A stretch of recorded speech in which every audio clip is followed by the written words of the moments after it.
ప్రకాష్ రావు ప్రభుజీ, మీరు కో-హోస్ట్. ఓం అజ్ఞానతిమిరాంధస్య జ్ఞానాంజనశలాకయా చక్షురున్మిళితం येन తస్మై శ్రీగురవే నమః. నమో ఓం విష్ణుపదాయ కృష్ణప్రేష్ఠాయ భూతలే శ్రీమతే భక్తి వేదాంత స్వామి ఇతి నామినే.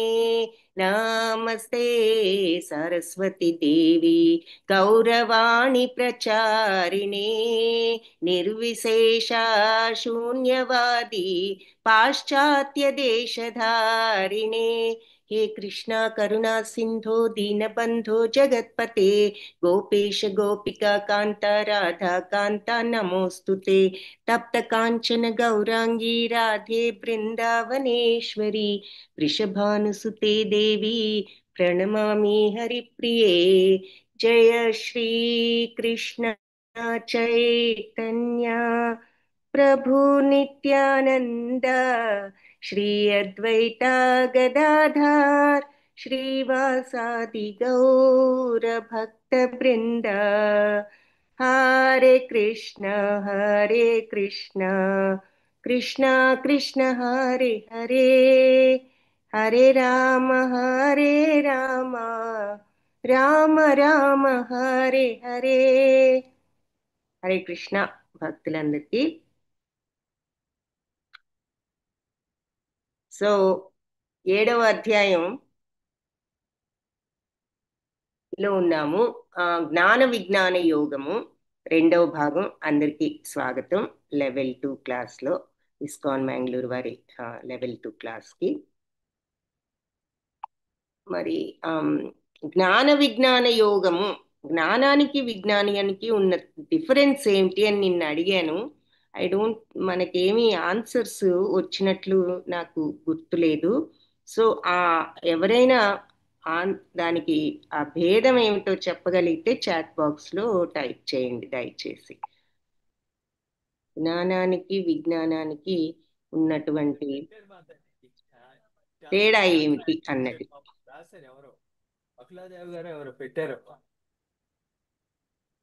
సో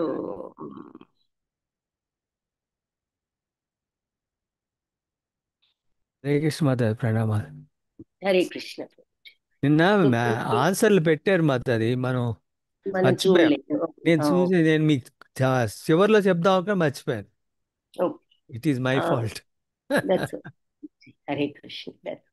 సో ఇక్కడ శ్రీనివాస్ సేవిక మాతాజీ నిన్న క్లాస్ గురించి కొన్ని పాయింట్స్ పెట్టారు. భగవంతుడి మీద లగ్నం చేసి యోగాన్ని అభ్యసిస్తే జ్ఞానం మరియు విజ్ఞానం తెలుసుకోవచ్చు. భూమి, నీరు, అగ్ని, వాయువు, ఆకాశం, మనసు, బుద్ధి, అహంకారం అనే 8 అంశాలు భగవంతుడి యొక్క భిన్న ప్రకృతులు. ఆయన అంటే దాని అర్థం ఏంటి? భిన్న ప్రకృతి అంటే అది శ్లోకంలో వాడిన మాట. మరి దానికి అర్థం ఏంటి? దారంతో ముత్యాలను కూర్చినట్లు సమస్తం భగవంతుడి మీద ఆధారపడి ఉన్నది. భగవంతుడి కంటే ఉన్నతమైనది ఏదీ లేదు. వేదాలలో ఉన్న ఓంకారము, నీటిలో రుచి, సూర్యచంద్రుల యొక్క వెలుగు, ఆకాశం నుండి వచ్చే శబ్దం, అన్ని కూడా భగవంతుడు నుండి వస్తున్నాయి. సువాసన, భూమి నుంచి వచ్చే సువాసన,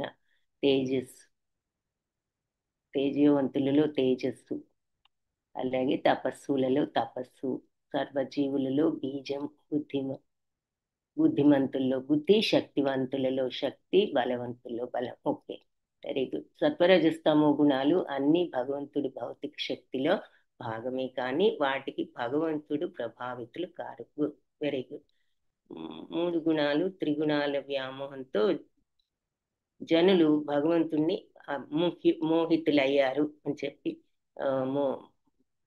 చెప్పారు కదా. ఈ 3 గుణాల వల్ల తెలుసుకోలేకపోతున్నారు భగవంతుణ్ణి. భగవంతుణ్ణి ఆశ్రయించిన వారు ప్రకృతి త్రిగుణాల మాయ నుంచి బయటపడగలరు. Very good. Okay, there are several people who want to know me, but only one is known to me because అది వేలాది మందిలో ఎవరో ఒకళ్ళు. మనుష్యాణం సహస్రేషు కశ్చిద్ యతతి సిద్ధయే. వేలాది మందిలో ఒకరే సిద్ధత్వానికి ప్రయత్నిస్తారు. యతతామపి సిద్ధానాం కశ్చిత్ మాం వేత్తి తత్వత. అలా ప్రయత్నించే వాళ్ళలో కూడా ఎవరో ఒక్కరే నన్ను నిజంగా తెలుసుకుంటారు అని చెప్పారు. Okay, very good. Only 1% knows me in all aspects. God says there are 8 ways.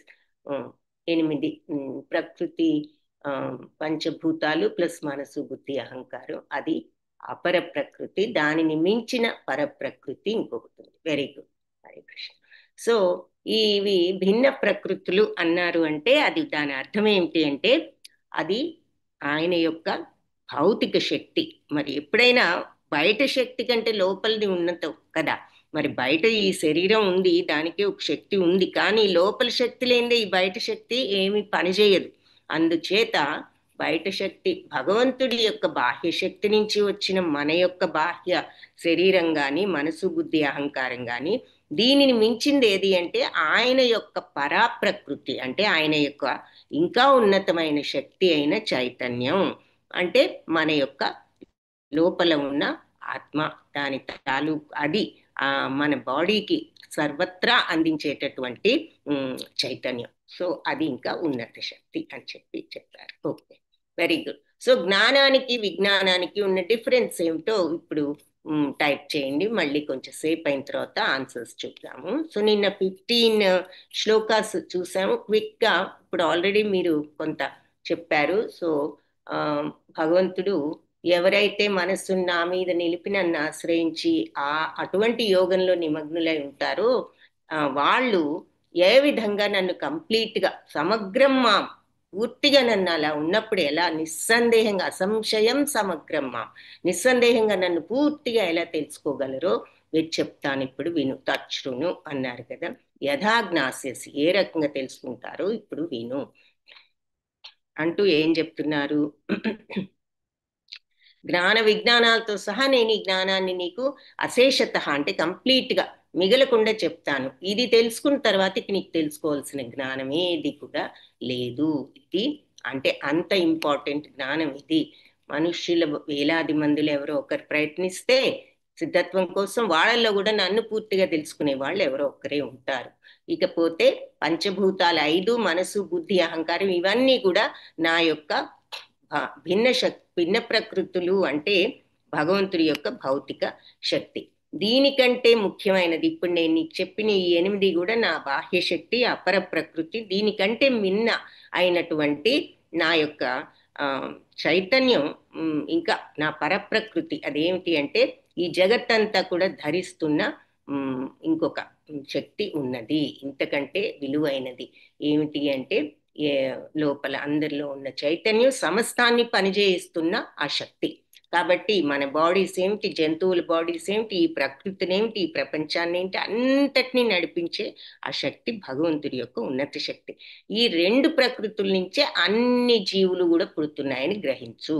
అందుకే మరి సర్వ జగత్తు ఆవిర్భవించడానికి కానీ, సర్వ ప్రాణులు ఆవిర్భవించడానికి కానీ, అంతం కావడానికి కానీ నేనే కారణం అని తెలుసుకో. ఎందుకంటే అన్నిటికీ బీజం వేసేది ఆయనే, సృష్టించేది ఆయనే, తరువాత విలీనమైన అది భగవత్ శక్తియే. నాకంటే నాణ్యమైనది వేరొకటి లేదు. ఎందుకంటే ముత్యాలన్నీ ఒక హారంగా రూపొందాలి అంటే ఒక దారం ఎలా వాటికి అవసరమో, అలాగే ఈ ప్రపంచం అంతా సవ్యంగా నడవాలి అంటే భగవంతుడు ఆయన యొక్క శక్తి మీద అవి నడుస్తున్నాయి. దారం మీద ముత్యాలన్నీ నిలబడి హారమైనట్లుగా ఈ ప్రపంచం, ఈ గోళాలు ఇవన్నీ కూడా భగవంతుడి మీద ఆధారపడి అవి ఇలా నడుస్తున్నాయి. కనిపించని భగవత్ శక్తి. మరి అవి గాల్లో ఇలా తేలుతూ నడుస్తున్నాయంటే పడిపోకుండా, సరే మ్యాగ్నెటిజం ఉంది, అది ఉంది, ఇది ఉంది అని చెప్పొచ్చు. సరే మ్యాగ్నెటిజం ఉంది అంటే ఎర్త్కు ఉంది మ్యాగ్నెటిజం, మిగిలిన వాటికి ఏ మ్యాగ్నెటిజం ఉంది? మరి అవి ఎలా గాల్లో తేలుతూ కరెక్ట్ గా వాటి రోడ్లో అవి నడుస్తున్నాయి అంటే భగవంతుడని శక్తి, ఆయన శక్తితో అవి కరెక్ట్ గా ఆయన శక్తి మీద ఆధారపడి, దారం మీద ముత్యాలు ఆధారపడ్డట్టుగా ఆయన శక్తి మీద ఆధారపడి ఈ సర్వ జగత్తు కూడా ఈ విధంగా నడుస్తుందని ఇక్కడ చిత్రంలో కూడా మనం చూస్తున్నాం. ఇకపోతే భగవంతుడు ఈ విషయాన్ని మనకి ఇంకా అర్థం చేసుకోవడానికి ఉమ్, ఆ, వీలుగా ఎన్నో ఉదాహరణలు చెప్పారు. నీటిలో రుచి, మరి ఆ రుచి ఏమిటి? మనకి దాహం వేస్తే నీరు తప్ప ఇంకేం తాగాలనిపించదు. ఐస్ క్రీమ్ తిన్నా, కూల్ డ్రింక్ తాగినా, మంచినీళ్ళు తాగినంత సాటిస్ఫాక్షన్ ఉండదు. కాబట్టి ఆ రుచి, నీటిలో రుచి, సూర్య చంద్రుల్లో కాంతి, మరి వేదాల్లో ఓంకారం, ఆకాశంలో శబ్దం, నరులలో సామర్థ్యం, ఇవన్నీ నేనే అంటూ ఎగ్జాంపుల్స్ చెప్పి ఇంకా ఎన్నో మిగిలిన ఎగ్జాంపుల్స్ కూడా మనం చూసాం. జలంలో రుచి, సూర్య చంద్రుల్లో వెలుగు, వేద మంత్రాలు ఓంకారం, ఆకాశంలో శబ్దం, మానవుల్లో సామర్థ్యం, భూమిలో వాసన, అగ్నిలో వేడి, జీవులలో జీవనం అంటే వాళ్ళ చైతన్యం, తపస్సులలో తపస్సు, అన్ని బీజాలకు కూడా ఆది, అన్ని జీవులకు కూడా ఆది బీజము. మరి బుద్ధిశాలిలో బుద్ధి, శక్తిమంతులలో శక్తి, బలవంతుల్లో బలం, ధర్మ సూత్రాలకు విరుద్ధంగా లేని కోరికలు, ఇవి అన్నీ కూడా నా నుండే వస్తాయి, నేనే అని చెప్పారు. తర్వాత జీవుల సత్వరజస్తమో గుణాల భావాలు కూడా నా శక్తి. సో ఇక్కడ మనం చూస్తుంటే ప్రతిదీ కూడా భగవత్ శక్తి. ఆయన లేనిదే ఇది ఏది కూడా మనం చూసేది కానీ మనం చేసేది కానీ ఏది కూడా జరగదు. కాబట్టి చూస్తుంటే ఒక్కొక్క విషయం ఇంత క్లియర్గా మనకి ఇక్కడ చెప్పారు. సో సత్వ రజస్తమో గుణాల భావాలు, మరి ప్రతి వారిలో ఈ భావాలు ఉంటాయి. ఏదో ఒక భావం ఇంకెక్కువగా ఉండొచ్చు మిగిలిన వాటికన్నా, కానీ ఈ భావాలన్నీ కూడా నా శక్తియే. అయితే వాటిల్లో నేను లేను, నాలో అవి ఉన్నాయి. నత్వాహం తేషు తేమయి అన్నారు. అంటే నేను వాటిల్లో లేను, అవి నాలో ఉన్నాయి అని అంటున్నారు. అంటే దాని అర్థం ఏమిటి? నాలో నాకు ఆ గుణాల యొక్క ప్రభావం నా మీద లేదు, అవి నాలోనే ఉన్నా నా శక్తి అయినప్పటికీ ఆ గుణ ప్రభావం నా మీద లేదు అని చెప్తారు. తర్వాత ఈ సత్వరజస్తమో గుణాలని 3 గుణాలతో మోహితులైపోయి అందువలన అంత గుణాతీతుడనైనా, నశింపులేని వాడినైనా నన్ను తెలుసుకోలేకుండా ఉన్నారు. అంటే కారణం ఏమిటి అంటే ఈ సత్వరజస్తమో గుణాలతో మోహితులు అయి ఉన్నారు ఇక్కడ అందరూ. అయితే ఈ త్రిగుణ మాయ, మరి ఆ మాయలో పడిపోయి నన్ను తెలుసుకోలేకపోతున్నారు అన్నారు కదా. ఆ మాయ తొలగించడం అంత కష్టమైన, చాలా కష్టం, అంత ఈజీ కాదు, అంత తేలిక కాదు. సాధారణంగా మామూలుగా సామాన్యులకు సాధ్యపడదు ఈ మాయను దాటడం. కానీ నన్ను ఎవరైతే శరణు వేడుతారో వాళ్ళు ఈ మాయను సులభంగా దాటగలుగుతారు అని చెప్పారు. ఇక 15th శ్లోకాలో మరి 4 రకాల వాళ్ళు శరణు వేడిన వాళ్ళు దాటగలుగుతారన్నారు కదా. సో 4 రకాల వాళ్ళు శరణు వేడరు అని చెప్పారు. ఎవరన్నారు వాళ్ళు? మరి మూఢులు, నరాధములు. మూఢులు అంటే అసలు ఇవి అజ్ఞానంలో ఉన్నవాళ్ళు. నరాధములు అంటే మనుష్యులలో మరి పాపాలు, ఇవి చెడు మార్గంలో ఉన్నవాళ్ళు. మాయయాప హృత జ్ఞాన, మాయ వల్ల ఉన్న జ్ఞానాన్ని కూడా మర్చిపోయిన వాళ్ళు. చదువుకున్న మూఢులు అంటూ ఉంటారు చూడండి మన వాళ్ళు. అలా జ్ఞానం ఉండి కూడా వాళ్ళు దాన్ని మరిచిపోయిన వాళ్ళు. ఆసురం భావం ఆశ్రిత అంటే రాక్షస భావాలు ఉన్నవాళ్ళు, అంటే బ్యాడ్ థాట్స్ ఉన్నవాళ్ళు. ఇటువంటి వాళ్ళు ఎవరు కూడా యూజువల్గా నన్ను శరణు వేడరు. సో శరణాగతి కోరని 4 వాళ్ళు అన్నమాట. మూఢులు, నరాధములు, మాయతో ఉన్న జ్ఞానం నశించి తప్పుబట్టిన మేధావులు, ఆసురం భావం ఆశ్రిత అంటే ఆసురులు అంటే రాక్షసులు. సో రాక్షస భావాలను ఆశ్రయించిన వాళ్ళు, వీళ్ళందరూ కూడా నన్ను శరణు వేడరు అని చెప్పారు. సో ఇప్పుడు 16th శ్లోక చూద్దాం. సో భగవంతుని శరణు వేడితే మరి మనం ఇది దాటుతాము. కానీ మరి శరణు వేడని వాళ్ళు కొందరున్నారు, శరణు వేడే వాళ్ళు కొంతమంది ఉన్నారనమాట. అది సో ఎవరు శరణు వేడరో చూసాము, ఎవరు శరణు వేడుతారో కూడా ఇప్పుడు చూద్దాం. ఇప్పుడు జ్ఞానం విజ్ఞానం అన్నదానికి డిఫరెన్స్ ఏమిటి అన్నదానికి ఒక 2 ఆన్సర్స్. వకులాదేవి మాతాజీ ఏం చెప్తున్నారంటే, జ్ఞానం is only known our self, where is విజ్ఞానం knows about God's ways. Okay, అంటే మనకు తెలిసింది జ్ఞానం అయితే భగవంతుడిని గురించి తెలిసినది విజ్ఞానం అని అంటున్నారు. మనకు తెలిసిన మామూలు విషయాలు జ్ఞానం అయితే భగవద్ జ్ఞానం విజ్ఞానం అని. సురేంద్ర ప్రభుజీ, విజ్ఞానం అంటే అపరోక్ష అనుభూతి. జ్ఞానం గ్రంథస్థ అనుభూతి. యా, ఇది కరెక్ట్. అంటే జ్ఞానం అనేది మనం థియరిటికల్ గా నేర్చుకునే నాలెడ్జ్.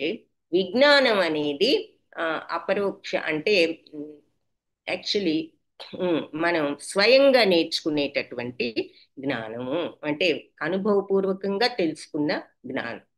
సో ఇంకా క్లియర్ గా చెప్తాను. నెక్స్ట్ ఆన్సర్ మళ్ళీ బకులాదేవి మాతాజీ ఉంటుంది. అంటే మాయా is created by me surrounding all the ones but I'm, ఇది భగవంతుడు చెప్పిన మాట. ఓకే, సో జ్ఞాన విజ్ఞానాలు ఏమిటి అన్న దానికి రెండే ఆన్సర్స్ వచ్చాయి. ఓకే, సో యా, ఇది కరెక్ట్. అంటే జ్ఞానము అంటే మనం విషయాన్ని తెలుసుకోవడం, ఎలా చదివో వినో తెలుసుకోవడం.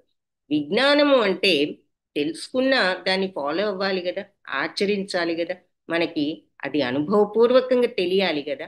సో ఉదాహరణకి మనకి ఎప్పుడు నేను చెప్పే ఎగ్జాంపుల్ ఏమిటంటే ఈజీగా ఉంటుందని, నొప్పి అనేది ఉంది అంటే మన పక్కన ఎవరైనా మన ఫ్యామిలీ మెంబర్స్ ఎవరో మన పక్కన ఉన్న వాళ్లకు ఏదో నొప్పిలో ఉన్నారు, కాలో చేయో ఏదో ఫ్రాక్చర్ అయింది అనుకోండి, వాళ్ళు నొప్పితో బాధపడుతుంటే అయ్యో పాపం చాలా నొప్పిలో ఉన్నారే అనుకుంటాము.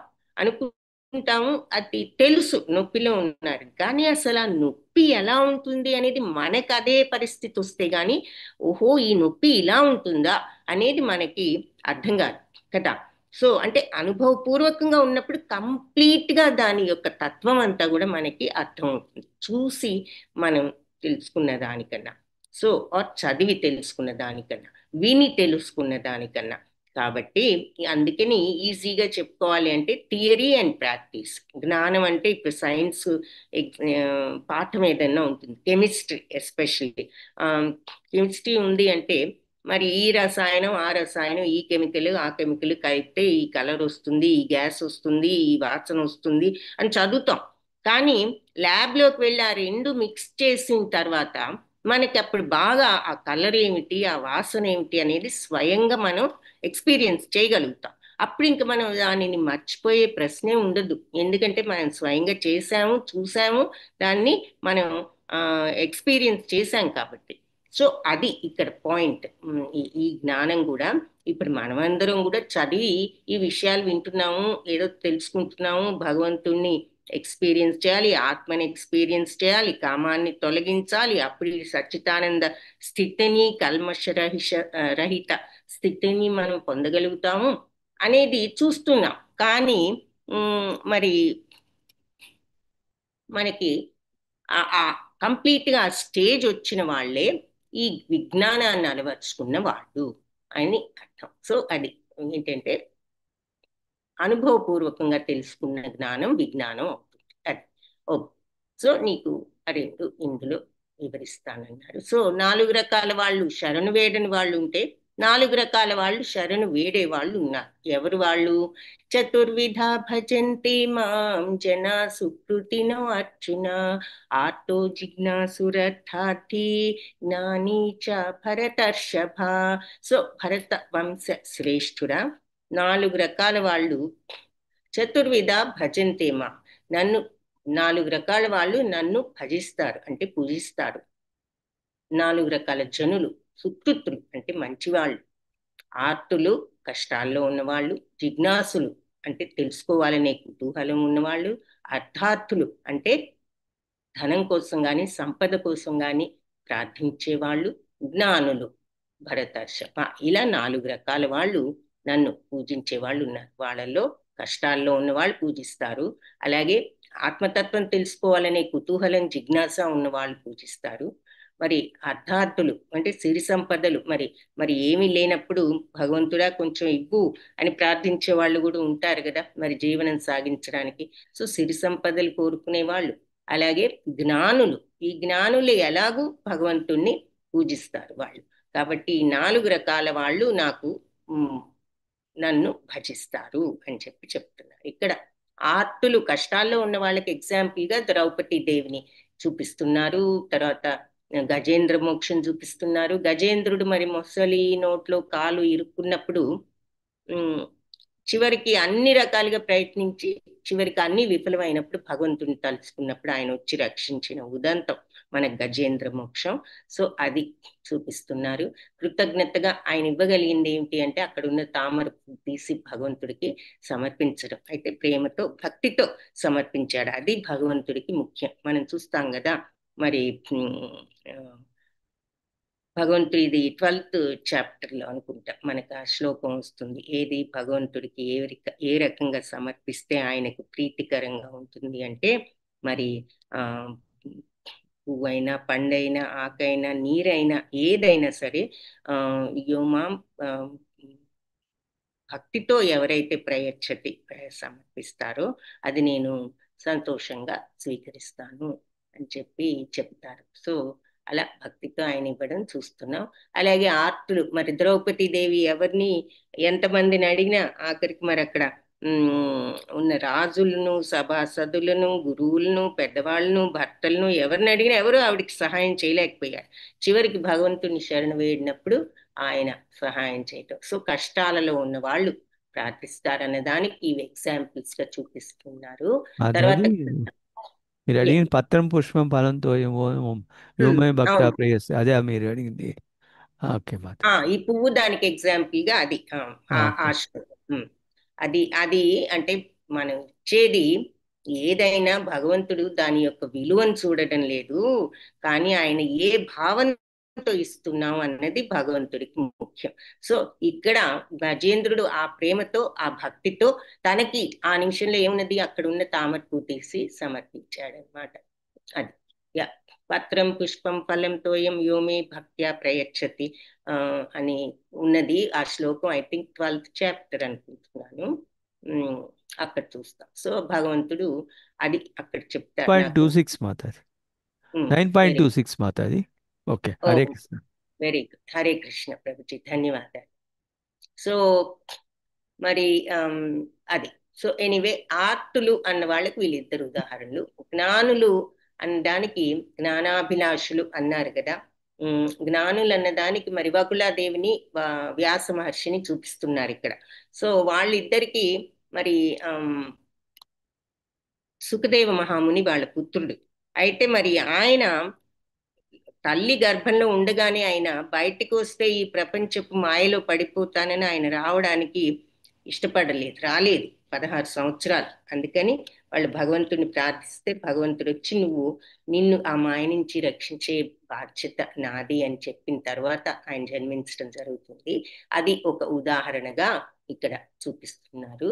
ఆ తర్వాత మరి ఆ సుఖదేవ మహాముని ఏది వ్యాస మహర్షి పుత్రుడు, ఆయన పరీక్షిత్ మహారాజుకు భాగవతాన్ని బోధించడం ఇక్కడ చూపిస్తున్నారు జ్ఞానులకు ఎగ్జాంపుల్. అంటే పరీక్షిత్ మహారాజ్ మరి వారం రోజుల్లో చనిపోయే శాపం ఉంది కాబట్టి ఈ వారం రోజుల్లో భగవంతుని గురించిన ఈ జ్ఞానాన్ని ఏ విధంగా సంపాదించాలి అని ఆయన ప్రయత్నించినప్పుడు సుఖదేవ మహాముని నువ్వు భాగవతం విను, అప్పుడు నీకు జ్ఞానం లభిస్తుంది అని చెప్పి ఈ భాగవతాన్ని అతనికి ఉపదేశించడం మనకి ఇంకొక ఎగ్జాంపుల్ గా చూపిస్తున్నారు జ్ఞానానికి.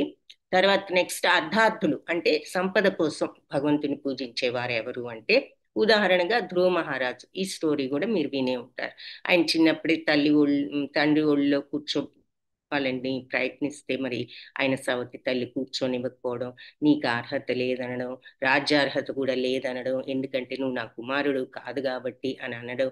ఇదంతా విని ఆయన ఆ చిన్న మనసు బాధపడి తల్లి దగ్గరికి వచ్చి నాకు ఎందుకు అర్హత లేదు అంటే ఈ విషయంలో ఎవరు నీకు సహాయం చేసేవాళ్ళు లేరు నాయన, నీకు భగవంతుడు తప్ప ఇంకెవరు సహాయం చేయలేరంటే అయితే నేను ఆ భగవంతుడిని అడుగుతానంటూ ఇక ఆయన అరణ్యానికి వెళ్ళిపోతున్నప్పుడు నారద మహర్షి ఆపి నువ్వు ఇంత చిన్న వయసులో నువ్వు ఈ ప్రయత్నం చేయలేవు అంటే ఆయన వినకపోవడం జరుగుతుంది. దాంతో నారదముని మరి ఓం నమో భగవతే వాసుదేవాయ మంత్రాన్ని ఆయన చెవిలో చెప్పి నువ్వు ఈ మంత్రాన్ని జపిస్తూ భగవంతుడిని గురించి ధ్యానం చెయ్యి అని చెప్తే ఆ మంత్రాన్ని ధ్యానం చేస్తూ మరి కొన్ని రోజులు ఏదో పళ్ళు ఫలాలు తింటూ ఆ తర్వాత అవి మానేసి నీరు మాత్రమే తాగుతూ ఆ తర్వాత అది కూడా మానేసి గాలి మాత్రమే పీలుస్తూ ఆ తర్వాత ఆ గాలి కూడా పీల్చడం మానేసి అంతటి తీవ్ర తపస్సు చేయడంతో మరి అన్ని మునులు వీళ్ళంతా కూడా భగవంతుడిని వెళ్ళి ప్రార్థించడం. ఆయన 6 నెలల్లో భగవంతుణ్ణి ప్రత్యక్షం చేసుకోగలిగాడు ధ్రువ మహారాజు. సో ధ్రువుడు చిన్న 5 సంవత్సరాల బాలుడు. భగవంతుడు ప్రత్యక్షమైన తర్వాత ఇంత ఏమడిగాడు? నాకు ఇవన్నీ కావాలన్నాడా? లేదు. అసలు నిన్ను కీర్తించడానికి, నిన్ను స్తోత్రం చేయడానికి అవసరమైన భాష నా దగ్గర లేదు, నాకు ఆ భాషను ప్రసాదించని అడుగుతాడు. అప్పుడు భగవంతుడు ఆశీర్వాదంతో మరి ఆయన్ని కీర్తించడం, ఆయన్ని స్తోత్రం చేయడం చేస్తాడు. ఆ తర్వాత భగవంతుడు ఆయనకు అన్ని అనుగ్రహించడం, తండ్రి మిగిలిన వాళ్ళందరూ కూడా ఆయన్ని రాజ్యాభిషేకం చేయడం. ఆ తర్వాత ఆయన జన్మ చాలించిన తర్వాత కూడా ఆ శరీరం భగవంతుడు ధ్రువలోకాన్ని ఆయనకు ప్రసాదించడం జరిగింది. అందుకే ఆకాశంలో మరి మనకి ధ్రువ నక్షత్రం ఉంటుంది కదా, చాలా బ్రైట్ గా ఉంటుంది. అన్ని నక్షత్రాల్లోకి కాంతివంతంగా ఉండేది ధ్రువ నక్షత్రం అని చెప్తారు కదా. సో అది ధ్రువలోకం అనమాట. సో అది అర్థార్థులు అన్న దానికి ఆయన ఒక ఎగ్జాంపుల్ గా చూపించారు. ఆయన రాజ్యం కోసం మొదలుపెట్టిన చివరికి ఆ భక్తుడు అయ్యాడు. ఆ తర్వాత మరి ఆ సుగ్రీవుడు మరి తన సోదరుడైన వాలి రాజ్యాన్ని అన్ని తీసుకుని ఇన్ని తరిమి వేయడం జరిగితే మరి చివరికి శ్రీరాముడు వచ్చినప్పుడు శ్రీరాముడికి దగ్గరకు వెళ్ళి శరణు వేడి తను చేయగలిగింది ఆయనకి సహాయం చేసి ఆయన సహాయంతో మరి తిరిగి రాజ్యాన్ని పొందగలిగాడు. సో అదొక ఉదాహరణగా సంపద కోసం భగవంతుణ్ణి ప్రార్థించే వాళ్ళు అన్న దానికి వీళ్ళిద్దరిని ఎగ్జాంపుల్స్ గా చూపించారు. ఇక జిజ్ఞాస ఉన్నవాళ్ళు అంటే భగవంతుడిని గురించిన జ్ఞానాన్ని తెలుసుకోవాలి, పొందాలి అనే కుతూహలం ఉన్నవాళ్ళు ఎవరు అంటే నైమిషారణ్యంలో మునులు. సో ఆ రోజుల్లో మరి సూత మహాముని సూత మహాముని ఎవరు అంటే సుఖదేవ మహాముని భాగవతాన్ని పరీక్షిత్తుకు బోధించిన సమయంలో చాలా మంది విన్నారు. ఎవరు? ఈ సూత మహాముని కూడా ఉన్నారు. ఇక్కడ మీరు చిత్రంలో చూస్తే నారదముని కూడా అక్కడ కూర్చుని ఉండడం మీకు కనిపిస్తుంది. సో వాళ్ళల్లో సూత మహాముని కూడా ఒకరు. సో అందుకని ఈ శౌనకాది మునులందరూ కూడా సూత మహామునిని మీరు స్వయంగా ఈ ముక్త పురుషుడైన ఈ సుఖదేవ మహాముని నుంచి విన్నారు కాబట్టి మాకు మీరు విన్నదంతా వివరించవలసింది ఆ భాగవతాన్ని. ఎందుకు అంటే ఆ భాగవతాన్ని విని మేము తద్వారా భగవద్ జ్ఞానాన్ని తెలుసుకోవాలనే కుతూహలంతో ఉన్నాము అని చెప్పి ఆయన్ని అడిగి ఆయనతో వీళ్ళు చెప్పించుకుంటారు. అందుకని వాళ్ళని ఎగ్జాంపుల్ గా నైమిషారణ్యంలో ఉన్న మునులను చూపిస్తున్నారు. సో ఇవి 4 రకాల వాళ్ళు వీళ్ళు ప్రార్థిస్తారు.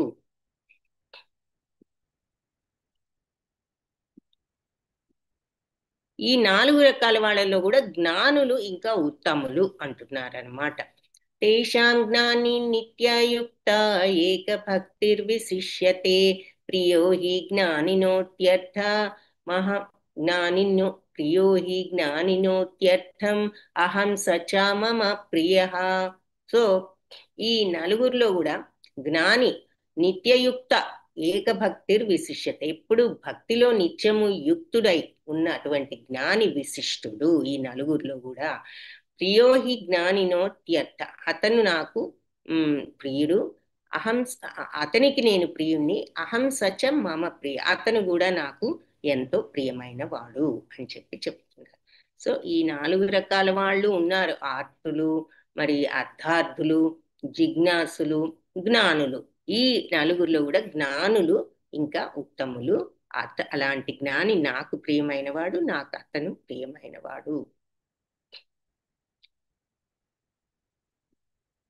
ఉదారా సర్వ ఏవైతే జ్ఞానీత్వాత్మైవ మే మతం అస్థిత సహి యుక్తాత్మా మామేవాన్ ఉత్తమాం గతిం.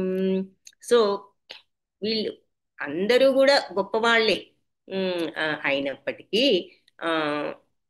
ఈ జ్ఞాని అన్నవాడు మాత్రం ఆత్మైవమే మతం. నా ఉద్దేశం ఏమిటి అంటే ఈ జ్ఞాని మాత్రం నా ఆత్మస్వరూపుడే అని నా అభిప్రాయం. మతం అంటే అభిప్రాయం, మే మతం అంటే నా యొక్క అభిప్రాయం అంటున్నారు అనమాట.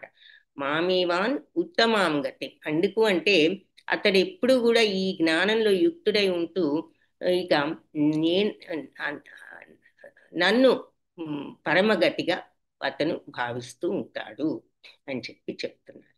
వీళ్ళంతా గొప్పవాళ్ళే ఈ నలుగురు, కానీ జ్ఞాని అతను మాత్రం నా ఆత్మస్వరూపుడే. అని నా యొక్క అభిప్రాయం. అంటే జ్ఞాని భగవత్ తత్వాన్ని అలవర్చుకున్నవాడు అని అర్థం. అందుకని నా ఆత్మస్వరూపం అని. అంటే భగవంతుడి యొక్క ఆత్మను మనలో ఉన్న ఆత్మ మరి భగవద్ అంశే కదా. సో ఆ ఆత్మతత్వాన్ని కంప్లీట్ గా చవి చూసిన వాడు కాబట్టి నా ఆత్మస్వరూపుడే. మన అందరం కూడా భగవంతుడి ఆత్మస్వరూపులమే, కానీ ఆ విషయం మనకి ఇంకా తెలియలేదు. అలా తెలుసుకున్నారు కాబట్టి ఆ జ్ఞానులు నా యొక్క ఆత్మస్వరూపులు అని అనడం. అంటే ఇక వాళ్ళకు భౌతిక కల్మషాలేవి వాళ్ళ ఈ ఆత్మతత్వాన్ని కప్పివేయలేదు. వాళ్ళవన్నీ తొలగించుకుని ఆ స్పష్టమైన మరి అత్యంత కల్మషరహితమైన స్టేజ్లో వాళ్ళు ఉన్నారు కాబట్టి వాళ్ళ ఆత్మతత్వాన్ని క్రిస్టల్ క్లియర్గా చూడగలుగుతున్నారు అని. అందుకని వాళ్ళు నా ఆత్మస్వరూపులే. ఎందుకు అంటే అతను నన్నే పరమగతిగా భావిస్తాడు అని చెప్పి ఇక భగవంతుడి యొక్క తత్వాన్ని అంతగా జీర్ణించుకున్నాడు అని అర్థం. వీరిలో నా దివ్య సేవలో నియుక్తుడు అయి ఉన్నాడు కాబట్టి అతడు అత్యుత్తమం మరియు పరమగతి అయిన నన్ను తప్పకుండా గతి పొందగలడు. ఆ గమ్యాన్ని, ఆ ఉత్తమమైన గమ్యాన్ని అతను నన్ను ఉత్తమమైన గమ్యాన్ని అయి ఉన్న నన్ను పొందగలడు. సో భగవంతుడే ఉత్తమమైన గమ్యం. అందరం కూడా ఆ గమ్యం చేరడానికి ప్రయత్నించాలి కదా. అందుకని అలాంటి ఉత్తమమైన గమ్యాన్ని చేరగలిగిన వాడు అని చెప్పి, ఉత్తమమైన గమ్యమైన నన్ను చేరగలిగిన వాడు. ఎందుకంటే యుక్తాత్మ ఇటువంటి తత్వంలో నియుక్తుడై ఉన్నాడు కాబట్టి అని చెప్పి చెప్తున్నారు అజ్ఞాని. సో ఇదొక ఇంపార్టెంట్ శ్లోక. బహూనాం జన్మనామంతే జ్ఞానవాన్ మాం ప్రపద్యతే వాసుదేవ సర్వమితి సమహాత్మాసు దుర్లభ. సో అంత అతను ఇప్పుడు నన్నే ఇక నాలో నియుక్తుడై ఉన్నాడు కాబట్టి అన్నారు కదా. సో ఇలా భగవంతుడి మీద సమస్తం ఆయనే అని చెప్పి ఆయన్ని పట్ల ఆ శరణాగత తత్వంతో ఉండగలగడం కూడా పూర్వజన్మ సుకృతం అని ఈ శ్లోకం ద్వారా మనకు అర్థమవుతుంది. బహునాం జన్మనాం అంటే ఎన్నో జన్మల అనంతరం జ్ఞానవాన్ జ్ఞానవంతుడు నన్ను ప్రపద్యతే శరణు వేడతాడు. వాసుదేవ సర్వమితి వాసుదేవుడే సర్వము అని సమహాత్మ అటువంటి మహాత్ముడు సుదుర్లభ ఎక్కడో ఒకళ్ళు ఉంటారు. సో జ్ఞానవంతుడైన వాడు ఎన్నో జన్మల తరువాత నన్నే అన్ని కారణాలకు కారణున్నని సమస్తానికి మూలాన్నని తెలుసుకుని నన్ను శరణు వేడతాడు. అలాంటి మహాత్ములు అతి దుర్లభులు, అంటే ఎక్కడో ఒకరు ఉంటారు అని చెప్పి చెప్తున్నారు. ఇది సో ఇక్కడ మనకు ఒక ఉదాహరణగా ప్రభుపాద మరి ఆయన లైఫ్ అంతా కూడా ఆయన భగవంతుని గురించి అందరికీ తెలియజేయాలి, ఏ మాత్రం నాలెడ్జ్ లేని వెస్టర్నర్స్ కూడా తెలియజేయాలని ఆయన మరి వెళ్ళి ఒక పెద్ద యజ్ఞం లాంటి, అది అంత ఈజీ పని కాదు. కానీ మరి ఆయన ఆ యజ్ఞాన్ని చేపట్టి గురువు గారి యొక్క ఆజ్ఞతో మరి ఏమీ ధనం లేకుండా ఆయన అలాంటి దేశం, ఎటువంటి దేశం కంప్లీట్ గా మరి అంటే వాళ్ళకుండే రిలీజియన్ వాళ్ళకున్నది, కానీ అలాంటి దేశంలో ఏమీ మన తత్వం తెలియని దేశంలో మరి ఈ నాలెడ్జ్ని, ఈ జ్ఞానాన్ని అందరికీ ఇవ్వాలని అనే ప్రయత్నంతో ఆయన వెళ్ళి మరి చాలా వరకు ఆయన సక్సెస్ఫుల్గా మరి అక్కడే కాకుండా మరి ప్రపంచంలో అన్ని మూలల ఆయన ఇస్కాన్ సంస్థలు మరి భగవంతుడి యొక్క శ్రీకృష్ణుడి ఆలయాలు నిర్మింపబడటం ఆయన యొక్క గైడెన్స్తో మనం ఈ రోజున ఉన్నాయి అంటే మరి ఆయన వేసినటువంటి పునాది. సో అలాంటి వాళ్ళు మరి వాసుదేవుడే సర్వం అనే జ్ఞానంతో మరి వాళ్ళు నన్ను ఎన్నో జన్మల పుణ్య ఫలితంగా చివరికి జగత్తంతా ఈ భగవద్మయమే అనే జ్ఞానంతో నన్ను ఆశ్రయిస్తారు.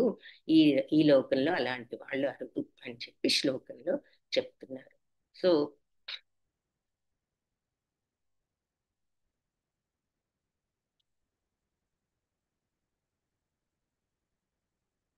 యో యాం యాం తనుం భక్త శ్రద్ధయార్చితుమిచ్చతి తస్యాచలాం శ్రద్ధాం తామేవ విదధామ్యహం. నేను అందరి హృదయాల్లో కూడా నేను పరమాత్మ రూపంలో ఉంటాను. ఎవరైనా సరే ఏదైనా దేవతని పూజించాలి అని, ఏ దేవతను పూజించాలని అనుకున్నా నేనే వాళ్ళ యొక్క శ్రద్ధను కూడా స్థిరం చేసి ఆ దేవతకు వాళ్ళు భక్తుడయ్యేటట్లు చేసేది కూడా నేనే అంటున్నారనమాట. ఎవరెవరు యాం యాం ఏ ఏ తను ఏ ఏ దేవతా రూపాన్ని ఈ భక్తులో శ్రద్ధయా అర్చితం ఇచ్చతి, శ్రద్ధతో పూజించాలని కోరుకుంటారో వాళ్ళ ఇష్టదేవతలకు, తస్య వాళ్ళందరికీ కూడా అచలాం అంటే చలించని స్థిరమైనటువంటి శ్రద్ధను, తాం ఏవ దానిని అటువంటి శ్రద్ధను, విదదామి అంటే నేను విదదామి ఇస్తాను. సో ఎవరైనా సరే వాళ్ళ ఇష్టదేవతకి ఎవరికైనా శ్రద్ధగా పూజించాలి అనే కోరికతో వాళ్ళు పూజించాలి అనుకున్నప్పుడు వాళ్ళకి ఆ దేవత పట్ల చలించని స్థిరమైన శ్రద్ధను నేనే ప్రసాదిస్తాను అంటున్నారు. సో మనం ఏ దేవతను పూజించినా, ఏ దేవత పట్ల భక్తితో ఉన్నా ఆ స్థిరత్వాన్ని, ఆ భక్తిని కూడా ప్రసాదించేది భగవంతుడే. సో నువ్వు ఏ రూపంలో ఏ దేవతను పూజించాలనుకున్నా, సో కొంతమంది మరి మనం రకరకాల దేవతలను పూజించాలనుకుంటూ ఉంటాం కదా, రకరకాల రీజన్స్ కి. సో మనం ఏ దేవతను పూజించాలనుకున్నా ఆ దేవత పట్ల, ఈ ఫలానా దేవత అంటే నాకు ఇష్టం, మంచిగా నేను పూజ జరిపించాలి అని మనం అనుకున్నాం అంటే మనకి ఆ దేవత పట్ల ఆ శ్రద్ధను, ఆ స్థిరత్వాన్ని, స్థిరమైన భక్తిని ఆయనే మనలో వృద్ధి అయ్యేటట్లు చేస్తారు అని భగవంతుడే స్వయంగా చెప్తున్నారు. సో మనలో ఉన్నటువంటి ఆ శ్రద్ధ విశ్వాసాలు కూడా మనకి నిజంగా ఆ ఇచ్ఛ ఉన్నట్లయితే భగవంతుడే ఆ ఇచ్ఛను నిజం చేస్తారు. ఏ దేవత పట్లైనా మనం భక్తితో చేయాలి అనుకుంటే ఆ దేవత పట్ల మనకు ఆ స్థిరత్వాన్ని, ఆ శ్రద్ధను ఆయనే కలిగిస్తారు అని మనకి ఇక్కడ చెప్తున్నారు భగవంతుడే స్వయంగా. సతయా శ్రద్ధయా యుక్తస్తస్యారాధనమీహతే లభతే చ తతః కామాన్ మయైవ విహితాన్ హితాన్. సో అంటే మరి ఎవరు అంటే భగవంతుడి సమస్తానికి మూలం కాబట్టి ఆయన మనం ఏ రూపంలో ఉన్న ఏ దేవత మీద శ్రద్ధతో పూజించాలనుకున్నా ఆయనే ఆ శ్రద్ధ, అవసరమైనటువంటి ఆ శ్రద్ధను, స్థిరత్వాన్ని మనకిస్తారు. ఎందుకంటే మనకి ఇచ్ఛగా ఉంది కాబట్టి, మనకు ఆ కోరిక ఉన్నట్లయితే ఆ కోరిక తీర్చడానికి అవసరమైన శ్రద్ధను, స్థిరత్వాన్ని, ఆ భక్తిని ఆయనే ప్రసాదిస్తాను. ఇక్కడ ఏమంటున్నారంటే అలాంటి శ్రద్ధతో మనిషి ఏదైనా ఒక దేవతారాధనను చేపట్టి తద్వారా తన కోరికలను తీర్చుకుంటాడు.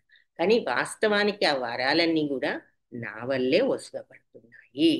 ఎందుకు అంటే ఏ దేవతను పూజించినా అందరూ కూడా భగవంతుల్లో భాగాలే కాబట్టి మనం ఏ దేవతను పూజించినా చివరికి మన కోరికలు తీర్చేది ఎవరు అంటే భగవంతుడే అని చెప్తున్నారనమాట. సో ఇలా నేను ఇచ్చిన శ్రద్ధతో ఈ మనిషి తన ఇష్టం దేవతారాధనను మొదలుపెట్టి తన కోరికలన్నీ తీర్చుకుంటాడు. అంటే ఉదాహరణకు మనం కొంతమంది వర్షాలు వచ్చినప్పుడు వానదేవుడికి వ్రతాలు ఇవన్నీ చేసి పూజలు చేస్తూ ఉంటారు. సో అలా మనం ఏ దేవత అయినా సరే, లేదు అంటే చదువు కావాలి అనుకున్నప్పుడు మనం సరస్వతి దేవికి, ఇలాంటివి కొన్ని ఉన్నాయి కాబట్టి చేసి మనం పూజలు, అలాగే కొన్ని బ్యాడ్ థింగ్స్ ఏవో ఉన్నాయి అంటే ఆ హోమాలు ఈ హోమాలు, కొన్ని పూజలు ఈ రాహువులు కేతువులు ఇటువంటి వాటికి కూడా చేస్తూ ఉంటారు.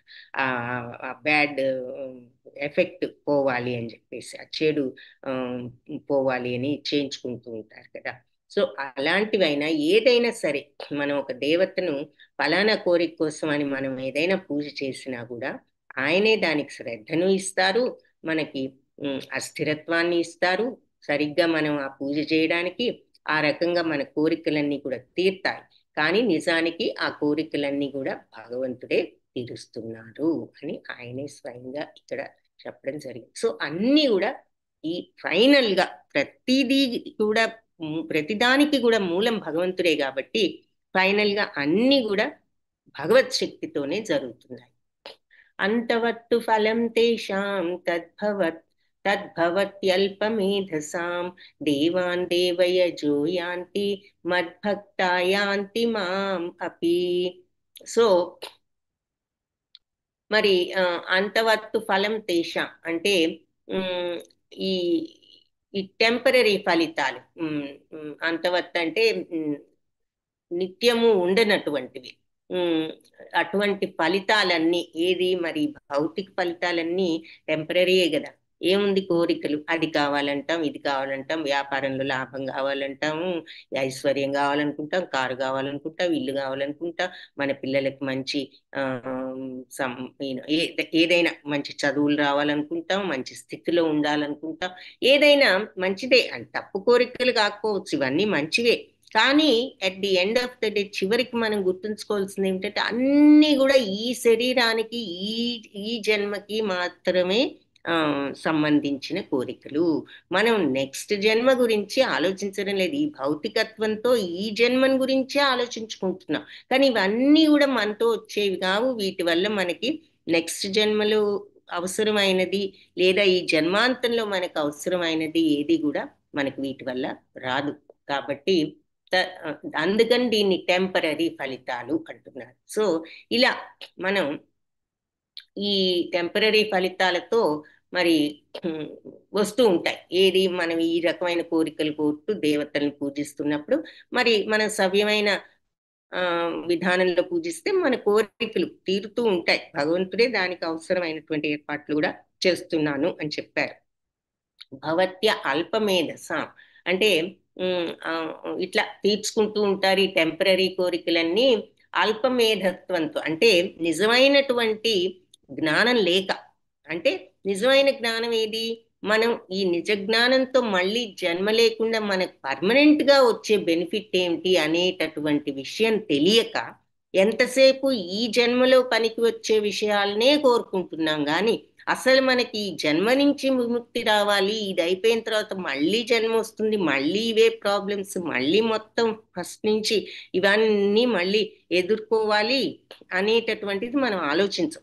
అసలు ఇక్కడి నుంచి ఈ మోక్షాన్ని తెచ్చుకోగలిగితే ఈ జనన మరణ చక్రం నుంచి ఇక మనకి ఈ తాపత్రయాల నుంచి విముక్తి వస్తుంది అన్న విషయాన్ని ఆలోచించడం లేదు. కాబట్టి అల్పమేధసాం అన్నారు. అంటే తెలియని ఆ అల్పత్వంతో ఇదే పర్మనెంట్ అనుకుని ఇక్కడున్న ఈ టెంపరీ ఫలితాల కోసమే ప్రార్థిస్తున్నారు.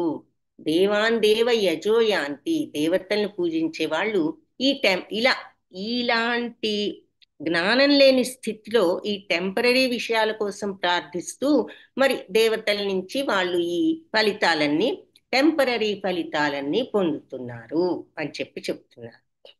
అలాగే యాంతి పొందుతారు. మద్భక్త యాంతి మాం అపి, నా భక్తులు మాత్రం నన్నే పొందుతారు అని చెప్తున్నారు. సో మనం కోరికల కోసం ఇలా దేవతలను పూజించినప్పుడు తెలియక, నిజమైన జ్ఞానం లేక, ఇక్కడ అల్పబుద్ధి అంటే వేరే అని కాదు, అల్పమేధసాం అంటే బుద్ధి తక్కువగా ఉన్న వాళ్ళు, జ్ఞానం లేని వాళ్ళు, దేని గురించి ఈ జనన మరణ చక్రం నుంచి బయటపడాలనే జ్ఞానం లేని వాళ్ళు ఈ జన్మే పర్మనెంట్ అన్నట్లుగా ఈ జన్మ గురించే ఆలోచించుకుంటూ ఈ జన్మలో ఉన్న కావలసిన కోరికలను గురించే ప్రార్థనలు చేస్తూ ఆ రకంగా దేవతల నుంచి ప్రార్థనలు చేసి ఈ జన్మకు అవసరమైన విషయాలన్నీ వాళ్ళు కోరికల్ని తీర్చుకుంటున్నారు. కానీ నా భక్తులు, వారి భగవద్భక్తులు ఇక ఈ జన్మ కాదు, వాళ్ళు భగవంతుడి మీదే మనస్సుతో, అంటే ఈ టెంపరీ కోరికల కోసం కాకుండా వాళ్ళు నిజమైన భక్తితో భగవంతుణ్ణి తలుచుకునే ఆ భక్తులు నన్నే పొందుతారు అని చెప్తున్నారు. ఇక్కడ ముఖ్యమైన పాయింట్ ఏమిటి అంటే భౌతికత్వంతో మనం కోరికలతో ప్రార్థనలు చేసుకుంటూ ఉన్నంత కాలం ఆ కోరికలు తీరుతాయి మన సవ్యమైన ప్రార్థనలు చేస్తే. దానికి కూడా నేనే హెల్ప్ చేస్తానని భగవంతుడు చెప్పారు ఇంతకు ముందు శ్లోకాల్లో. కానీ అది మనకి పర్మనెంట్ విముక్తిని కానీ ఈ జనన మరణ చక్రం నుంచి మోక్షాన్ని కానీ ఇవ్వదు. అది ఎప్పుడు వస్తుంది ఆ మోక్షం అంటే భగవంతుడి పైన మనం దృష్టిని లగ్నం చేసి భౌతికత్వం నుంచి దృష్టిని మరల్చి భగవంతుడి వైపుకి తిప్పినప్పుడు, మన యొక్క దృష్టిని, భక్తిని, మన యొక్క ఆసక్తిని అటువైపు తిప్పినప్పుడు భగవంత్ ప్రాప్తి వస్తుంది. అందుకని నా భక్తులు ఇలా దేవతల్ని కోరికల కోసం, అంటే దేవతల్ని పూజించడం తప్పు అని కూడా కాదు. ఇక్కడ పాయింట్ ఏంటి అంటే దేవతలను నువ్వు భౌతిక కోరికల కోసం పూజిస్తున్నావు. ఈ దేవతను పూజిస్తే ఇది వస్తుంది, ఆ దేవతను పూజిస్తే అది వస్తుంది అని చేస్తూ ఉంటాం. కాబట్టి ఆ కోరికలతో మీరు పూజలు చేసినంత కాలం మీకు ఆ ఇదే అంటే ఇక్కడ కోరికలు తీరుతాయి, కానీ మీకు అంతిమంగా ఆ మోక్షం అనేది రాదు. నా భక్తులు మాత్రం చివరకు నా దివ్యలోకాన్నే పొందుతారు అని చెప్తున్నారు. అలా వాళ్ళు దేవతా లోకాలను కూడా చేరుకోవచ్చు, ఏది దేవతలను పూజించినప్పుడు. కానీ దేవతా లోకాలను చేరుకున్నా కూడా మనం పర్మనెంట్ గా అక్కడ ఉండం అనేది కూడా మనం చూస్తాం. సో భగవంతుడిని ప్రాప్తం చేసుకున్న వారు మాత్రమే ఈ జనన మరణ చక్రం నుంచి విముక్తిని టోటల్ గా కంప్లీట్ గా పొందగలుగుతారు. సో నా భక్తులు చివర్లో నా దగ్గరికే వస్తారు. మా భక్త యాంతి మాం అపి, నా భక్తులు నన్నే పొందుతారు అంటున్నారు. అవ్యక్తం వ్యక్తిమాపన్నం, ఇది భగవద్ సామ్రాజ్యానికి వెళ్ళాలి అంటే భగవంతుడి మీద దృష్టిని మరల్చాలి. అవ్యక్తం వ్యక్తిమాపన్నం అన్యంతే మాం అబుద్ధయః పరం భావం అజానంతో మమావ్యయం అనుత్తమం, మమావ్యయం అనుత్తమం. సో అవ్యక్తం వ్యక్తిమాం వ్యక్తిం ఆపన్నం అంటే నా యొక్క నిజస్వరూపం అంటే నేను అవ్యక్తుడనని మన్యంతే అనుకుంటూ ఉంటారు నా గురించి. అబుద్ధయులు అంటే బుద్ధి లేని వాళ్ళు అని, అంటే జ్ఞానం లేని వాళ్ళు ఏమనుకుంటారంటే నేనేదో అవ్యక్తుడను, రూపం లేని వాడిని అన్నట్లుగా అనుకుంటారు. అంటే భగవంతుడు ఏది కనిపించడం లేదు అని అనుకోవచ్చు జ్ఞానం తక్కువగా ఉన్నవాళ్ళు. ఎందుకు? పరంభావం అజానంతో, నా యొక్క దివ్యతత్వం తెలియక, మమ అవ్యయం నేను అవ్యయుడనని, అనుత్తమం అంటే ఎంతో ఉత్తముడనని వాళ్ళు అర్థం చేసుకోలేక. మళ్ళీ భగవంతుడు ఏమిటి ఇలా ఆయన గురించి ఆయన ఇలా గొప్పగా చెప్పుకుంటున్నారంటే మనకు తెలియాలి విషయం తెలియాలంటే ఆయన చెప్తేనే తెలిసేది. ఇంకెవరికో భగవంతుడి గురించి ఆయనకు తెలిసినంతగా ఇంకెవరికి తెలుస్తుంది? ఆయన చెప్తేనే ఈ గొప్ప గొప్ప ఋషులు లాంటి వాళ్ళు కూడా మరి మొదట్లో అర్థం చేసుకున్నారు అంటే భగవంతుడు చెప్పబట్టే, ఆయన సూర్యుడికి చెప్పబట్టే మొదట్లో మరి అలా ఈ జ్ఞానం వస్తూ వచ్చింది. కాబట్టి ఆయన విషయాన్ని ఉన్నది ఉన్నట్టుగా చెప్తున్నారు. సో నేను ఏదో రూపం లేని వాళ్ళని అనుకోవచ్చు, తెలివి లేని వాళ్ళు, జ్ఞానం లేని వాళ్ళు, ఈ విషయం అర్థం చేసుకోలేని వాళ్ళు. ఎందుకు అంటే వాళ్ళు ఈ దివ్య భావాన్ని తెలుసుకోలేరు. ఏది భగవంతుడు అవ్యయుడు, ఉత్తముడు అనే విషయాన్ని తెలుసుకోలేక ఈయన ఏదో కనిపించడం లేదు, ఉన్నాడో లేదో అని అనుకోవచ్చు అంటున్నారు. సో నన్ను సంపూర్ణంగా తెలియని వాళ్ళు, ఇక్కడ మందబుద్ధులు అన్నారు, భగవంతుడు అబుద్ధయ అంటే బుద్ధి లేని బుద్ధిహీనులు. అంటే ఇక్కడ బుద్ధిహీనులు అని వాళ్ళని ఎత్తిపడవటం కాదు, ఆ జ్ఞానం లేని వాళ్ళు అని అర్థం. భగవంతుడినైనా మరి అదివ్య భావం వాళ్ళకి తెలియక, నేను అవ్యయుడనని ఉత్తముడనని వాళ్ళు తెలుసుకోలేక వాళ్ళు నేనేదో ఆకారం లేదు, ఆయన ఉన్నారా లేదా అని అనుకుంటారు భగవంతుడిని అని చెప్తున్నారు. మరి చాలా మంది ఏది భగవంతుడు ఉంటే ఎప్పుడు ఎవరికి కనిపించలేదే అనే వాళ్ళని ఎంతో మందిని చూస్తాం. ఇక మరి అంటే మనం ఏదో ఎంతో గొప్ప జ్ఞానం ఉన్న వాళ్ళమని కాదు, కానీ బేసిక్ థింగ్ ని కూడా మరి ఈ రకమైన వితండవాదంతో నమ్మని అమాయకులు మనాలి మరి కొంతమంది ఉన్నారు. కాబట్టి అంటే ప్రతిదీ కూడా ఏదో లాజికల్ గా ఉంటే కనిపించాలి, ఎవరు ఎప్పుడు చూడలేదు, ఇటువంటి మాటలు కొన్నిసార్లు మనం వింటూ ఉంటాం. కానీ వాళ్ళందరూ మరి మనం గ్రహించవలసిన విషయం ఏమిటి అంటే ఇందాక మనకు చూపించినట్లుగా మరి భగవంతుడు అనే వాళ్ళు లేకపోతే ఈ ప్లానెట్స్ ని ఇవన్నీ కూడా ఎవరు ఇలా నడిపిస్తున్నారు? ఈ శక్తి లేనప్పుడు ఇదంతా ఈ విశ్వం ఇంత పర్ఫెక్ట్ గా ప్రతి క్షణం నడుస్తుందంటే నక్షత్రాలేమిటి, సూర్యుడేమిటి, చంద్రుడేమిటి, ఈ గ్రహాలేమిటి, భూమి ఏమిటి, ఒక్క క్షణం కాదు నానో సెకండ్ అయినా విశ్రమిస్తున్నాయా? చేస్తూనే ఉన్నాయి వాటి పని. అలాగే మన హ్యూమన్ బాడీ చూడండి, మన బాడీయే కాదు ఏ జీవికైనా మరి ఆ హార్ట్ అనేది చివరి వరకు మరి పుట్టిన తర్వాత ఎన్ని సంవత్సరాలు అది ఎప్పుడు బ్రేక్ తీసుకోదు, కీ ఇవ్వాల్సిన అవసరం లేదు, గడియారానికి కీ ఇవ్వకపోతే ఆగిపోతూ ఉంటుంది. మరి మనకి ఆ లాస్ట్ మినిట్ వచ్చే వరకు కూడా అది పనిచేస్తూనే ఉంటుంది. అదే కాదు అన్ని అవయవాలు కూడా అలాగే పనిచేస్తూనే ఉండబట్టి మరి మనం చివరిలో కొన్ని శిథిలమై మరి శరీరం అంతం అవ్వాలంటే ఏదో ఒకటి రావాలి కాబట్టి అంతవరకు కూడా మరి ప్రతి నిత్యం ఒక్క క్షణం కూడా రెస్ట్ తీసుకోదు కదా, ఏ భాగం మన బాడీలో పనిచేస్తూనే ఉంటుంది. సో అది ఆ విషయం మనం ఆలోచించాలి ప్రతి చిన్నది. అందుకే నీటిలో రుచి అని అంటూ ఎన్నో ఎగ్జాంపుల్స్, సూర్యుడిలో వేడి, మనిషిలో శక్తి, మరి అందరికీ కూడా ఆది బీజాన్ని అన్నది ఇన్ని ఎగ్జాంపుల్స్ తో భగవంతుడు మనకు ఆ విషయాన్ని అర్థం చేసుకోవడానికి చెప్పడం చూసాం. సో అది అందుకని మరి కొంచెం వివేకం లేని వాళ్ళు, లేదంటే ఈ జ్ఞానం లేని వాళ్ళు నేనేదో అవ్యక్తుడని అని అనుకుంటారు, నా దివ్యతత్వాన్ని ఉత్తముడనని వాళ్ళు తెలుసుకోలేకపోతున్నారు అని చెప్పి చెప్పారు. నాహం ప్రకాశ సర్వస్య యోగమాయా సమావృతః మూఢోయం నాభిజానాతి లోకో మాం అజమవ్యయం. నా అహం ప్రకాశ సర్వస్య, మరి నేను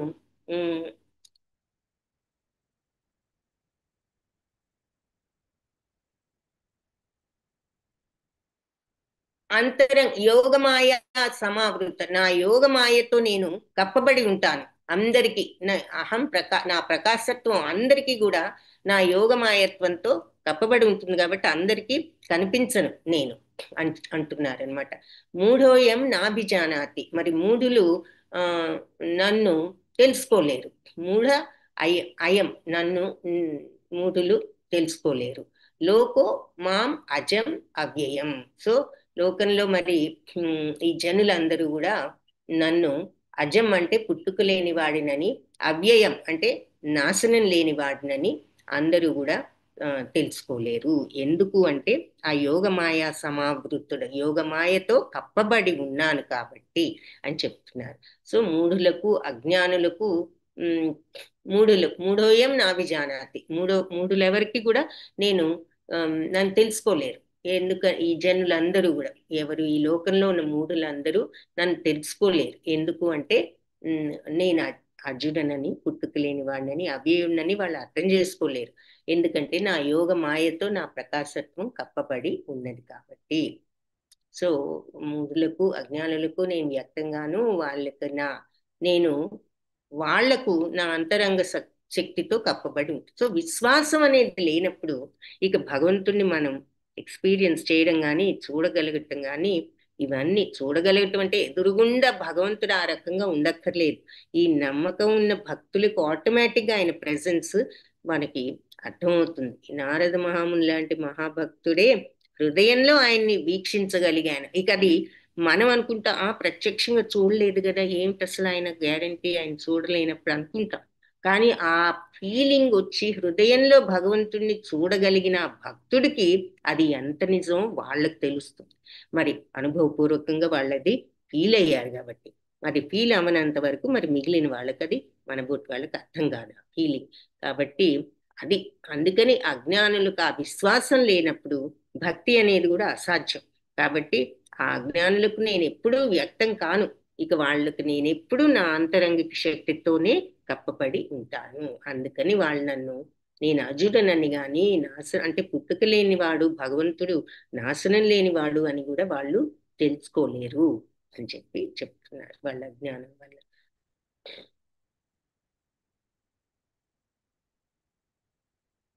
సో ఈ యోగమాయతో కప్పబడి ఉంటారు అన్నది మనం ఈశోపనిషత్తులో కూడా చూస్తాం. మీరు నెక్స్ట్ లెవెల్ 3లోకి వెళ్ళినప్పుడు ఈశోపనిషత్తు చదువుతాము, చెప్పుకుంటాము. అందులో కూడా భగవంతుడు మరి ఈ రకంగా హిరణ్మయేన పాత్రేణ సత్యస్యాపిహితం ముఖం తత్వం పూషన్న పావృను సత్యధర్మాయ దృష్టయే. అంటే ప్రభు అంత విశ్వం అంతా పోషించేవాడివి నీవే. నీ భక్తి అత్యుత్తమ ధర్మం ఏమిటి మనిషికి అంటే నీ పట్ల భక్తితో ఉండటమే మనిషి యొక్క ధర్మం, మన యొక్క లక్ష్యం. మన యొక్క గమ్యం. కాబట్టి అందుకని నువ్వు కూడా నన్ను కూడా పోషించమని నిన్ను ప్రార్థిస్తున్నాను. నీ దివ్య రూపం యోగమాయచే కప్పబడి ఉన్నది అని చెప్పి, అలాంటి యోగమాయ బ్రహ్మజ్యోతితో ఆచ్ఛాదితమై ఉంది. నీ సచ్చిదానంద విగ్రహాన్ని దర్శించడానికి అవరోధం కలిగించే ఆ ప్రకాశమాన కాంతి, అంటే ఆ యోగమాయ ఏమిటంటే బ్రహ్మజ్యోతి లాంటి కాంతి అన్నమాట అని చెప్తున్నారు ఇక్కడ. ఆ కాంతి ఉన్నప్పుడు చూసారా, మనకి టూ మచ్ లైట్ ఉన్నప్పుడు ఏది కనిపించదు, కళ్ళు మిరిమిట్లు గొలిపినట్లు అయిపోతాయి కదా, అది. సో అంత ప్రకాశత్వంతో నేను నీ సచ్చిదానంద విగ్రహాన్ని చూడలేకపోతున్నాను. కాబట్టి ఆ ప్రకాశవంతమైన కాంతిని కొంచెం ఉపసంహరించుకోమని ప్రార్థిస్తున్నాను. అలా నాకు నీ విగ్రహాన్ని చూసే అవకాశం కల్పించు అని ఈ శ్లోకం యొక్క మీనింగ్ అన్నమాట. ఇది ఈశోపనిషత్తులో 15వ మంత్రం. సో అది ఇక్కడ గుర్తు చేస్తున్నారు, ఎందుకంటే భగవంతుడు ఇక్కడ కూడా ఈ విషయాన్ని చెప్తున్నారు కాబట్టి. నా అయోగమాయతో కప్పబడతాను అజ్ఞానులకు వ్యక్తంగాను, అందుకని వాళ్ళు నేను అజుడనని నాశనం లేని వాడినని తెలుసుకోలేరు అన్నారు కదా. అందుకని ఆ విషయం ఏ రకంగా ఈశోపనిషత్తులో కూడా ఈయన యొక్క యోగమాయతో కప్పబడి ఉన్నారన్నది విషయాన్ని ఇక్కడ మళ్ళీ మనకి చెప్తున్నారు. భాగవతంలో కూడా బ్రహ్మదేవుడు శ్రీకృష్ణుని ఈ విధంగా కీర్తించారు. ఏమని? దేవదేవ పరమాత్మ అచింత్య శక్తి స్వరూప, నీ శక్తి లీలల గణనం ఎవరు చేయగలరు? నిన్ను స్తుతించడం కూడా అంత, నీ శక్తిని నీ శక్తిని కొనియాడటం కూడా అందరి వల్ల కాదు, అందరి తరము కాదు, అందరికి చేత కాదు. నీవు నీ ఆంతరంగిక శక్తి ఎప్పుడు కూడా అది విస్తరిస్తూ ఉంటుంది కాబట్టి నిన్నెవ్వరూ అర్థం చేసుకోలేరు. భగవంతుడి శక్తి అన్లిమిటెడ్, అనంతం. కాబట్టి అర్థం చేసుకోవటం అనేది అసాధ్యం. ఏదైనా ఒక దానికి లిమిట్ ఉందంటే అర్థం చేసుకోవచ్చు, లిమిట్ లేని దాన్ని ఎలా అర్థం చేసుకుంటాం? భగవత్ శక్తి అనంతము, లిమిట్లెస్, కాబట్టి దాన్ని అర్థం చేసుకోవడం కూడా కష్టం. విజ్ఞానవంతులు, పండితులు భౌతిక జగత్తు వివిధ గ్రహాల నిర్మాణాన్ని పరీక్ష చేయగలుగుతారేమో గాని నువ్వు ఎదుట నిలిచినా కూడా నీ శక్తి సామర్థ్యాలని వాళ్ళెవ్వరూ గణించలేరు, ఎస్టిమేట్ చేయలేరు, మెజర్ చేయలేరు. ఇమ్మెజరబుల్, ఇది అంటే కొలవడానికి వీలుగానంత శక్తి భగవత్ శక్తి అని చెప్తున్నారు. ఎలాంటి వాళ్ళు కొలవలేరు? ఈ పెద్ద పెద్ద గ్రహాలు నిర్మాణం చేసే వాళ్ళు, సైంటిస్టులు, మరి రాకెట్లు, వీటన్నిటినీ నడిపే వాళ్ళు కూడా నీ శక్తిని వాళ్ళు ఎంత మాత్రం వాళ్ళు ఇవాల్యుయేట్ చేయలేరు, నీ శక్తిని మెజర్ చేయలేరు, కొలవలేరు నీ శక్తిని అంటున్నారనమాట. అని బ్రహ్మదేవుడే అంటున్నాడు. అంత గొప్ప గొప్ప గ్రహాల నిర్మాణాన్నైనా పరీక్షించగలరేమో కానీ ఈ విజ్ఞానవేత్తలు అని బ్రహ్మదేవుడే భాగవతంలో అంటున్నాడు. ఎంత తెలివిగల వాళ్ళైనా గ్రహాలు ఎలా నిర్మాణం చేశారో తెలుసుకోగలుగుతారేమో గాని నీ శక్తిని మాత్రం వాళ్ళు గణించలేరు అని. సో భగవంతుడు అజుడే కాదు, అజుడు అంటే పుట్టుకలేని వాడే కాదు, నాశన రహితుడు. ఆయన ఎవ్వరు కూడా ఆయన ఏమీ చేయలేరు. ఆయన శక్తిని, ఆయన రూపం జ్ఞానానంద పూర్ణం, ఆయన శక్తులు అక్షయాలు, క్షయం లేనివి, నాశనం లేనివి అని అర్థం. ఓకే. సో వేదాహం సమతీతాని వర్తమానాని చ అర్జున భవిష్యాని చ భూతాని మాం తు వేదన కశ్చన. సో ఇంకొకసారి ఇంతకు ముందు శ్లోకం మీనింగ్ చూద్దాం. సో అజ్ఞానులకు, మూఢులకు నేను వ్యక్తంగాను, ఎందుకంటే వాళ్ళకి నేను నా ఆంతరంగిక శక్తి యోగమాయతో కప్పబడి ఉంటాను. అందుకని వాళ్ళు నన్ను తెలుసుకోలేరు, నేను అజుడనని అవ్యయుడనని వాళ్ళు అర్థం చేసుకోలేరు. ఇక్కడ వేదాహం సమతీతాని వర్తమానాని చ అర్జున భవిష్యాని చ భూతాని మాం తు వేదన కశ్చన. సో భగవంతుడైన నేను గతంలో జరిగిన వేదాహం అంటే నాకు అన్ని తెలుసు. ఏది? సమతీతాని అంటే గడిచిపోయింది తెలుసు, వర్తమానం జరిగేది తెలుసు, మరియు అర్జున భవిష్యానిచ భవిష్యత్తు కూడా నాకు తెలుసు. భూతానిమా అంటే అన్ని జీవరాశులు కూడా నన్ను కానీ జీవరాశులన్నీ కూడా నన్ను తెలుసుకోవడం నా కశ్చన లేదు, ఎవరు కూడా నన్ను తెలుసుకోలేరు. అంటే నాకు ఇప్పుడు ఇంతకు ముందు జరిగినది, వర్తమానంలో జరిగేది, భవిష్యత్తులో జరగబోయేది కూడా అన్ని తెలుసు. కానీ ఏ జీవి కూడా నన్ను కంప్లీట్ గా తెలుసుకున్న వాళ్ళు ఎవరూ లేరు అంటున్నారనమాట. నేను గతంలో జరిగిన దాన్ని, ప్రస్తుతం జరిగేదాన్ని, భవిష్యత్తులో జరగబోయేదాన్ని అన్ని కూడా నాకు తెలుసు. కానీ జీవులందరూ కూడా నాకు తెలుసు. భూతాని, అలాగే జీవరాశులందరూ నాకు తెలుసు. మాం తువేదన్ నా కశ్చన తు, కానీ నన్ను వేద తెలిసిన వాడు నా కశ్చన ఎవరు లేరు అంటున్నారనమాట. సో నన్ను ఎవరు కూడా ఎరుగరు. నాకు సమస్తం భవిష్యత్తు, భూతం, వర్తమానం, ఇంతకు ముందు భూత వర్తమాన భవిష్యత్తులో జరిగే అన్ని విషయాలు తెలుసు, అందరి జీవులు తెలుసు. కానీ నన్ను మాత్రం ఎవరు పూర్తిగా ఎరుగరు అని ఈ శ్లోకంలో చెప్తున్నారు. సో భగవంతుణ్ణి తెలుసుకోవడం అంత సులభం కాదు. అన్నీ కూడా ఇంతవరకు ఆయన తత్వాన్ని వరకు తెలుసుకోవచ్చు, కానీ భగవంతుడి యొక్క ఆయన పూర్తి తత్వాన్ని ఎవరు కూడా గణించలేరు. ఎందుకంటే ఆయన శక్తి అనేది అన్లిమిటెడ్, అనంతం కాబట్టి.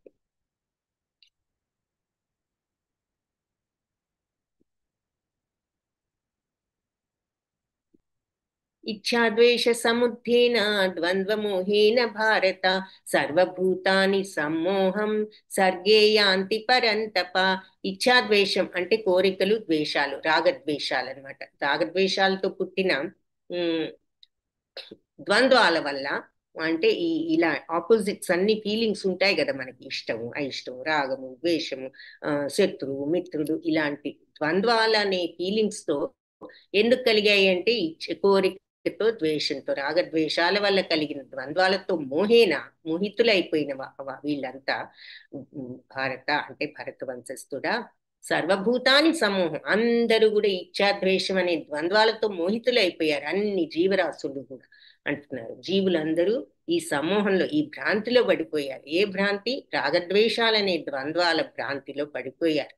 సర్గే, జన్మను అంటే పుట్టినప్పుడు పొందుతారు, యాంతి అంటే పొందుతారు, పరంతప అంటే శత్రువులను భయపెట్టేవాడు అని అర్థం. సో అర్జునుడిని పరంతప, భారత అంటూ సంబోధిస్తూ, ఈ కోరిక, ద్వేషం అనే వాటి వల్ల, ఇష్టము, ద్వేషం అనే వాటి వల్ల కలిగిన ద్వంద్వాలతో మోహితులైపోయి ఈ జీవులందరూ కూడా ఈ మోహంలోనే పుడుతూ ఉన్నారు. అంటే మళ్ళీ మళ్ళీ పుడుతున్నారు, ఇంకా బయటపడడం లేదు ఈ జనన మరణ చక్రం నుంచి. ఎందుకంటే ఈ కోరిక, ద్వేషాలనే ద్వంద్వాలతో నిండి ఉన్నారు కాబట్టి, ఆ మోహంలోనే చిక్కుకుపోయారు కాబట్టి.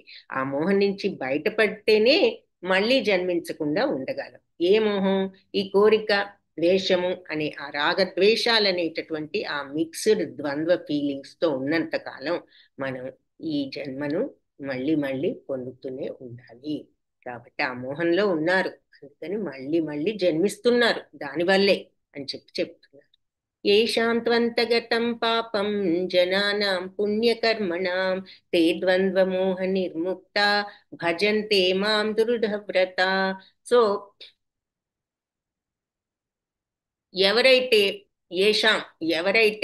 తు, కానీ ఇలా జన్మిస్తూ ఉన్నారు, ఈ మోహంలో పడిపోయి అన్నారు కదా, కానీ ఎవరైతే గతం పాపం, వాళ్ళ పాపాలన్నీ కూడా అంతగతం పూర్తిగా తొలగించుకున్నారో, జనానాం పుణ్యకర్మణ, వాళ్ళ యొక్క పుణ్యకర్మలతో పాపాలన్నిటినీ తొలగించుకున్న జనులు ఎవరైతే ఉన్నారో వాళ్ళు, తే ద్వంద్వమోహ నిర్ముక్త, వాళ్ళు ఈ ద్వంద్వాలన్నిటి నుంచి నిర్ముక్తులై, బయటపడి, విడుదలయ్యి, భజంతే మాం, నన్ను పూజిస్తారు, భజిస్తారు, నా భక్తిలో నియుక్తులవుతారు. దృఢవ్రత, మంచి దృఢవ్రతంతో నా భక్తిలో నియుక్తులవుతారు.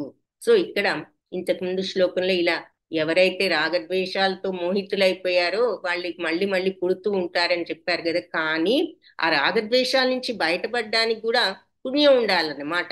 సో అందుకని పుణ్యకర్మలు ఆ రకంగా పడుతూ ఉంటాయి. సో ఎవరైతే ఈ పాపాలన్నిటినీ అంతం చేసేసుకుంటారో పుణ్యకర్మలతో, మంచి పనులతో, వాళ్ళు ఈ ద్వంద్వాలన్నిటి నుంచి విముక్తులవుతారు. సో ఈ ద్వంద్వ విమోచనం కూడా చాలా కష్టం, ఎంతో పుణ్యం చేస్తే తప్ప మనం ఈ ద్వంద్వాల నుంచి కూడా బయటపడలేం. సో అలా పుణ్యకర్మలతో వాళ్ళు పాపాలని అంతం చేసుకుని ఈ ద్వంద్వాల నుంచి కూడా విముక్తులవుతారు. అప్పుడు వాళ్ళు భజంతే మాం దృఢవ్రత, దృఢమైనటువంటి వ్రతంలాగా వాళ్ళు నా పూజల్లో నన్ను ఆరాధించడంలో, నా భక్తిలో వాళ్ళు నియుక్తులు అవుతారు అని చెప్తున్నారు. సో ఇది ఒక ఇంపార్టెంట్ పాయింట్ మనకి. ఏమిటంటే మన యొక్క పాపాలను నశింపజేసుకోవడానికి పుణ్యకర్మల్ని చేసినప్పుడు ఆ పుణ్యకర్మలతో పాపనాశనం జరిగి మన ద్వంద్వాలకు కూడా విముక్తులం అవుతాం, ద్వంద్వాల నుంచి. ఆ తరువాత మనం నిజమైన భక్తిలో నియుక్తులం అవ్వగలుగుతాం. సో అందుకని మనం పుణ్యకర్మలు చేస్తూ పాప వినాశనం చేసుకుంటూ ద్వంద్వాల నుంచి బయటపడటానికి ఆ తర్వాత భగవంతుణ్ణి ఆ దృఢమైనటువంటి భక్తితో ఆయనను ఆరాధించడానికి మనం సిద్ధపడాలి. సో ఇక్కడ అది చూపిస్తూ, అంటే ఇలా ఎప్పుడు కూడా మంచి మనస్సుతో భగవంతుడి వైపు మనస్సును లగ్నం చేస్తూ ఇలా ఉండగలిగినప్పుడు అని మనకి ఇక్కడ కొంతమంది భక్తుల్ని ఎగ్జాంపుల్స్ గా చూపిస్తున్నారు అలా ఉండాలి అని. చరామరణ మోక్షాయ మామాశ్రిత్య యతంతి యే తే బ్రహ్మ తద్విదుః కృత్స్నం అధ్యాత్మం కర్మ చ అఖిలం. సో మరి ముసలితనం, మృత్యువుల నుండి ముక్తిని పొందడానికి ప్రయత్నించే ఈ భక్తులు, అంటే జర అంటే ముసలితనం, వృద్ధాప్యం, మరణము, మోక్ష, ఈ వృద్ధాప్యం మరణం నుంచి మోక్షం పొంది మాం ఆశ్రిత్య నన్ను ఆశ్రయించి యతంతి ప్రయత్నిస్తారు. ఎవరైతే ప్రయత్నిస్తారో ఈ వృద్ధాప్యం, మరణం నుంచి మోక్షం అంటే ఏంటి, జనన మరణ చక్రం నుంచి మోక్షం కోసం ఎవరైతే నన్ను ఆశ్రయించి ఆ రకంగా ప్రయత్నిస్తారో తే బ్రహ్మ వారు మరి బ్రహ్మతత్వాన్ని తద్విదు యథార్థంగా తెలుసుకుంటారు. కృత్స్నం అధ్యాత్మ సర్వాన్ని కూడా దివ్యమైన కర్మచ అఖిలం అంటే కర్మలను కూడా పూర్తిగా వాళ్ళు తెలుసుకుంటారు. సో ఈ జనన మరణాల నుంచి విముక్తిని పొందడానికి ప్రయత్నించే బుద్ధిమంతులు భక్తితో నన్ను ఆశ్రయిస్తారు. దివ్య కర్మల గురించి సమగ్రంగా తెలిసి ఉండడం చేత వాళ్ళు నిజంగా యథార్థంగా బ్రహ్మ స్వరూపులై ఉన్నారు అని చెప్తున్నారు. సో ఈ జనన మరణ చక్రం నుంచి విముక్తి చెందాలని ప్రయత్నించే వాళ్ళు మరి భగవంతుణ్ణి భక్తితో ఆశ్రయిస్తున్నారు. కాబట్టి ఈ దివ్య కర్మలన్నిటినీ కూడా, అంటే ఏంటి దివ్య కర్మలు అంటే భగవంతుడి యొక్క దివ్య తత్వాన్ని వాళ్ళు కంప్లీట్ గా తెలుసుకోబట్టి వాళ్ళు నిజంగా బ్రహ్మస్వరూపుడు అంటున్నారనమాట. సో భగవంతుని కంప్లీట్ గా ఆశ్రయించారు అంటే వాళ్లకు ఈ లక్షణాలన్నీ కూడా ఆల్రెడీ ఉన్నాయి. వాళ్ళు శరీరం తత్వాన్ని వదిలి ఆత్మతత్వంలో ఉన్నారు, భౌతికత్వాన్ని వదిలి ఆధ్యాత్మికతలో ఉన్నారు. వాళ్ళు భగవంతుడి యొక్క దివ్య తత్వాన్ని సమగ్రంగా తెలుసుకున్నారు అంటే ఆయన యొక్క సచ్చిత్తానంద స్థితిని, ఆ తత్వాన్ని వాళ్ళు ప్రాక్టికల్ గా ఎక్స్పీరియన్స్ చేస్తున్నారు. ఎలా ఈ కల్మషాలను వీటన్నిటినీ కూడా వాళ్ళు రాగద్వేషాలకు అతీతంగా వెళ్ళగలిగారు కాబట్టి అలా అందుకనే వాళ్ళు యథార్థంగా బ్రహ్మస్వరూపులు అని చెప్తున్నారు. ఎవరు ఆ స్థితికి వెళ్తారు అంటే ఈ జన్మ మృత్యువుల నుంచి బయటపడాలనే ప్రయత్నం చేసిన వాళ్ళు సిన్సియర్ గా ఆ స్టేజ్ కి వెళ్ళగలుగుతారు. సాధిభూతాది దైవం మాం సాధి యజ్ఞం చ ఏ విదుః ప్రయాణకాలేపి చ మాం తే విదుర్యుక్త చేతసః. సో ఈ నా మీద మనసు ఉన్నవాళ్ళు భగవంతుడినైన నన్ను అంటే భౌతిక సాధిభూతాది దైవాన్ని నేను అంటే భౌతిక జగత్తు నడిపించే దైవాన్ని నేను సాధి యజ్ఞం చయ్యే, అలాగే యజ్ఞాలన్నిటినీ కూడా వాటన్నిటికీ కూడా అధిపతిని. మరి ఏదైనా భగవంతుడికి చెందాలి అనే ఉద్దేశంతోనే కదా మనం కూడా చేయాలని మనం కర్మయోగంలో చూసాం.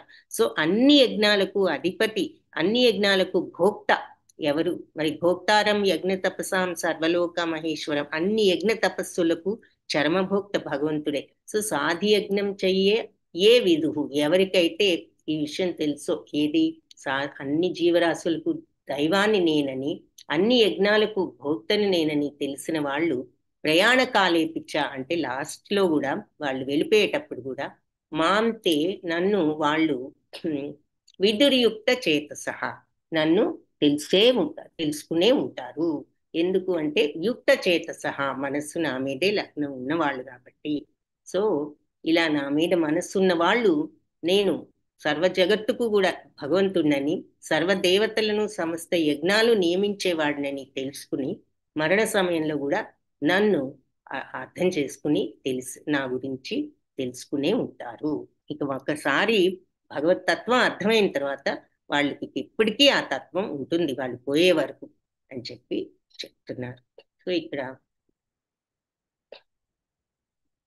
సో భీష్మ పితామహుడు మరి చివర్లో ఆయన భగవంతుడి సమక్షం కోసం ఆయన విష్ణు సహస్రనామం చదువుతూ మరి ఆయన శరీరాన్ని వదలటం ఇక్కడ చూపిస్తున్నారు.